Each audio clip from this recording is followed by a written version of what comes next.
कलयुग में ये सिद्ध साधन भी है और ये साध्य भी है। जो नाम कीर्तन है, बस भावपूर्वक ऐसे नाम कीर्तन तभी माना जाए कि हमारा सही माने में हुआ है जब एक जोश आ जाए, आवेश आ जाए और हम भूल जाएं कि हम कीर्तन कर रहे हैं। इतनी आंतरिक अध्यात्म शक्ति उसी के अनुसार हम डूब जाएं। कीर्तन रोना आने लगे, एक आंतरिक एक ऊर्जा शक्ति का वर्धन होता है। जिनका कीर्तन करे वो छुप के देखते हैं, इसलिए छुप के देखते हैं कि अभी हमारी देखने की इच्छा इतनी प्रबल नहीं हुई। नहीं, वो जहां भक्तजन कीर्तन करते हैं वहां जैसे सुतीक्ष्ण जी की दशा है, तो भगवान वृक्ष की ओट में छुप करके देख रहे हैं। रोमांच हो रहा है, अश्रु बह रहा है, तो भगवान वृक्ष के सहारे से देख रहे हैं, उनकी स्थिति का दर्शन कर रहे हैं। तो ये नाम संकीर्तन सबसे बड़ा आशीर्वाद है, सबसे बड़ा साधन है और सबसे बड़ा श्राद्ध है। विश्व में बड़े बड़े तपस्वी हुए हैं, पर भगवान कभी कहीं किसी के अधीन नहीं देखे गए, पर नाम कीर्तन करने से प्रभु अधीन हो जाते हैं। वो आश्चर्य में चमत्कार नाम कीर्तन में प्रकट हुए, आश्चर्य में जो असंभव। बड़े बड़े संतों ने इसी नाम का आश्रय लिया। हरि बाबा सुबह जैसे अपने 3 बजे उनका घंटा बजता, वो जैसे कोई मशीन चल रही हो ऐसे बस घंटा बजाती हो, चक्राकार घूमती हरि नाम। मतलब एक शरीरधारी की सामर्थ्य ऐसी नहीं जैसा वो, कभी वो ऐसे किसी की तरफ नहीं देखते, नेत्र ऐसे हरि बाबा रखते। कीर्तन का ऐसा प्रभाव, एक नाम बोलो, फावड़े से बालू तसले में भरो, उठाओ और डाल दो। गंगा जी उस बालू को नहीं काट पाई, नहीं तो 10-50 गांव बहा देती थी। वहां के लोगों ने प्रार्थना किया, अनूप शहर में हरि बाबा का बांध प्रसिद्ध है। बाबा से कहा कि बाबा सब गंगा जी, अब उसके लिए तो अरबों खरबों रुपया चाहिए। बाबा ने कहा नाम में बड़ी सामर्थ है, हम जैसा कहें वैसा सब करो। एक फावड़ा नाम, तसले में नाम, उठाओ नाम, चलो नाम, डालो नाम। देखते हैं गंगा जी कैसे नाम की मर्यादा को तोड़ती। ऐसा ही हुआ। बालू का बांध, लोग नहीं कहते पागलो बालू का बांध बना रहे, वो बालू का बांध बना। गंगा जी बढ़ी लेकिन उस बालू के बांध को नहीं तोड़ा। क्यों? उसमें नाम शक्ति। आज तो बाबा वहां कीर्तन करते थे। रोज कीर्तन में जो सौभाग्यशाली जन हैं उपस्थित होते थे, उनमें एक पधार गए जो निजी जनों में, कीर्तनकारों में रोज कथन श्रवण में पूरा योगदान। बाबा ने कहा, वो बोले बाबा उनकी तो अंतिम यात्रा के लिए विमान सजाया गया और वो बांध दिए गए हैं अर्थी में, और उनका तो वो आपको बता नहीं पाए क्योंकि आप मिलते नहीं। और नहीं, उनका रोज का कीर्तन का नियम था, बिना कीर्तन के कैसे चले जाएंगे? लाओ उनको कीर्तन। मुर्दा उनका पवित्र होता है शरीर जो भगवत विमुख होते हैं। भक्तों का, संतों का नाम कीर्तन करने वालों को चरणामृत लिया जाता है। शरीर पूरा होने के बाद भी वो उनको स्पर्श करने से अंतःकरण पवित्र होता है। भक्ति की बड़ी महिमा, नाम की बड़ी महिमा। तो लोगों ने समझा शायद बाबा अंतिम यात्रा की पूर्ति के लिए कि नाम कीर्तन होगा, थोड़ी देर यहाँ रख के ले जाएंगे। लाए, बाबा ने कहा खोलो। ये कथा नहीं, घटना है। कोई 1000-2000 वर्ष की थोड़ी हुई है, अभी 70 वर्ष हुए होंगे, 50-60-70 वर्ष। उजुड़िया बाबा, हरि बाबा ऐसे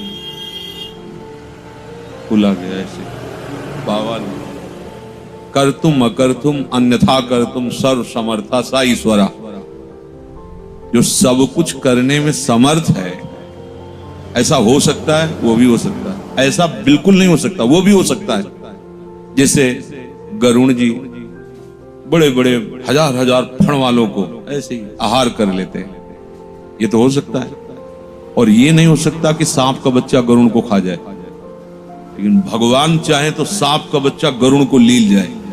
कर्तुम अकर्तुम अन्यथा कर्तुम, जो बिल्कुल नहीं हो सकता। जैसे सुई का धागा जहां छेद में डाला जाता है तो बड़े प्रयास से डाला जाता है, उससे अनंत ब्रह्मांड निकाल सकते हैं।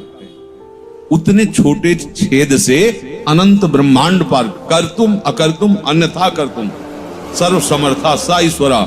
ऐसे ईश्वर को अधीन कर ले, वो है नाम। जी ही नाम कीर्तन भावावेश में किया, हुंकार मार करके जो शव स्वरूप हो गए थे वो शिव स्वरूप होके बैठ गए। बाबा ने इशारा किया, कीर्तन में नाचे। जब कीर्तन संपन्न हुआ तो भगवान का लेट जाओ, लेट गए, पधार गए, चले गए। आश्चर्य की बात, उड़िया बाबा हरि बाबा हजारों की भीड़ एकत्रित। ये नाम अपार सामर्थ्य नाम में है। जो ऐसा समझते हैं कि क्या ये ढोल मंजीरा नाचना गाना सब एकांत में बैठ करके, ऐसा तो एकांत में बैठकर मनोराज्य होगा, देख लो आप। और युग धर्म का प्रभाव होता है। इस धर्म कलयुग का जो इस समय वर्तमान में धर्म है वो नाम कीर्तन है। नाम ही परम लाभ। वैसे चहुं जुग चहुं श्रुति नाम प्रभाव, पर कलि विशेष नहीं आन हो पाओ। इसमें तो नाम की महिमा है। बहुत मंगल होता है जब आप हरि नाम कीर्तन हरि भजन करते हैं तो जो अव्यक्त संत हैं, अविनाशी हैं, वो तो यही हैं वृंदावन में, उनको अच्छा लगता है, प्रसन्न होते हैं अपने आराध्य देव का नाम। उनका प्रसन्न होना हमारा भगवत प्राप्ति के लिए विधान बन जाना है। किसी से आशीर्वाद मांगने की तो जरूरत है नहीं। अब आप भजन ना करें और सोचे कोई आशीर्वाद दे दे, हम सुख शांति को प्राप्त हो जाए, तो बिल्कुल ऐसा नहीं हो सकता, कभी नहीं हो सकता, कोई नहीं कर सकता। सर्व सामर्थ्यशाली भगवान यहां बैठे, यहां, फिर भी हमारी दुख दरिद्रता दोष क्लेश अशांति जन्म मरण नहीं रुक रहा। यहां बैठे, छाती में बैठे, बाहर भीतर सर्वत्र वो व्याप्त है, पर हमारी दुर्दशा नहीं रुक रहे। पर यहां नाम बैठाल के देखो, अद्भुत आनंद की अनुभूति हो जाएगी। नाम कीर्तन करो, नाम सुमिरन करो, नाम सेवा करो। अपने पास तो नाम ही सब कुछ है।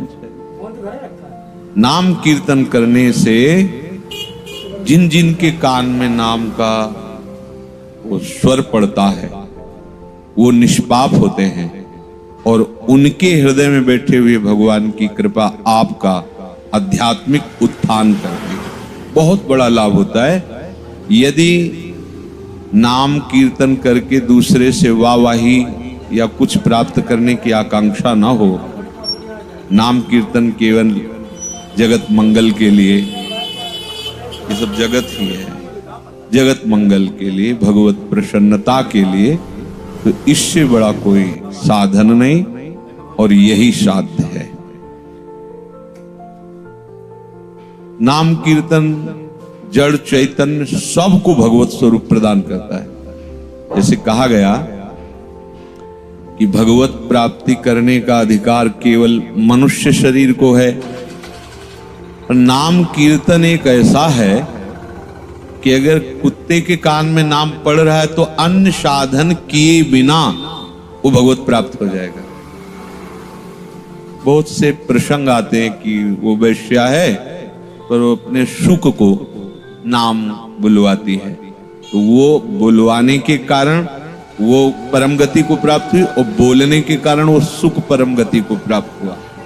नाम कीर्तन एक ऐसा है, जैसे आसपास बहुत से जड़ चैतन्य है पर वो तपस्या कर रहा है, उस जड़ चैतन्य में कोई परिवर्तन होने वाला नहीं है।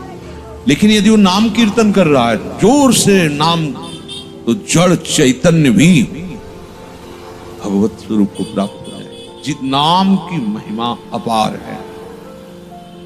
नाम में प्रीति होना थोड़ा कठिन है, क्योंकि जिसके द्वारा शीघ्र हमारा मंगल होना होता है, ये माया उसी में हमारी अरुचि कराती है। देखो ना, निरंतर नाम जपने की बातें जब सुनते तो ऐसा लगता है अब तो नाम ही नाम चलना चाहिए। घंटा, 2 घंटा, 4 घंटा, 6 घंटा, 1 दिन, 2 दिन, फिर वो पता नहीं कहां चली जाती बात। अगर हमारे हृदय में ये बात बैठ जाए कि नाम से बढ़कर कुछ नहीं है, तो सारी भागवती की स्थितियां आ जाएंगी। बहुत से ऐसे संत भगवान को देखा जो शास्त्र पढ़ना ही नहीं जानते। पहले एक तो ऐसी विद्यालय की व्यवस्थाएं नहीं थी, दूसरी बात अर्थ की अव्यवस्था थी, और कमा के बस पेट भरना, इतना ही उद्देश्य जानते थे लोग। जब उनको कहीं भगवत कृपा से बैराग होता तो पढ़े थे नहीं। अब उनके वचन जब सुने गए तो वेदांत दर्शी जो ब्रह्म सूत्र हैं, उनका जो टीका है वो बोल रहे हैं। कभी वेदांत पढ़ा नहीं, कभी सुना नहीं, और वेदांत का सूत्र का भाव उनके हृदय से निकल रहा है। कैसे? नाम। गुरु जी ने जो नाम दिया, मंत्र दिया, उससे उनकी ऐसी स्थिति हो गई। सब कुछ है, कितना अहेतु की कृपा का विधान प्रभु किए हुए हैं कि हम ना चाहते हुए भी नाम में लगना ही पड़ेगा। आपको इतने बजे से करना ही है नाम।